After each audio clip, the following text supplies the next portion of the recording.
Mitsubishi Xpander ကြီးကကီလိုလျှော့လာလား Okay ညီကိုမိတ်ဆွေများအားလုံးမင်္ဂလာပါဗျနော်ကျွန်တော်ရဲ့ကွန်မန့်အောက်မှာဝင်းမန်နိုင်ညီကိုရှိပါတယ်နော်ကျွန်တော်ရဲ့ Mitsubishi Xpander ကိုကီလိုလျှော့ထားရဲဆိုပြီးပြောတာဖြစ်ပါတယ်အဲ့တော့သူတို့ဘာကြောင့်ပြောရဲဆိုရှင်ကိန်းကနရဲ့ရှေ့မှာတုံညရှိနေရဖြစ်ပါတယ်အဲ့ဒီတုံညရှိလိုမျိုးရှေ့တော့သူကကီလိုလျှော့ထားရဲဆိုပြီးပြောခြင်းဖြစ်ပါတယ်အမှန်တကယ်တော့ကျွန်တော်ကားတွေမှာ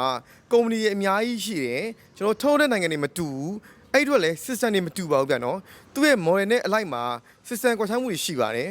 Mitsubishi Xpander ကတော့ကျွန်တော်စထုတ်တဲ့ဟိုက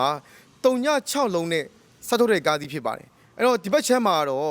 3ည1လုံးနဲ့စထုတ်တဲ့ကားဖြစ်ပြီးတော့ဒီဘက်ချမ်းမှာတော့3ည6လုံးနဲ့စထုတ်တဲ့ကားဖြစ်ပါတယ်เนาะအဲ့တော့ညီကိုမိတ်ဆွေများဒါဟိုမှ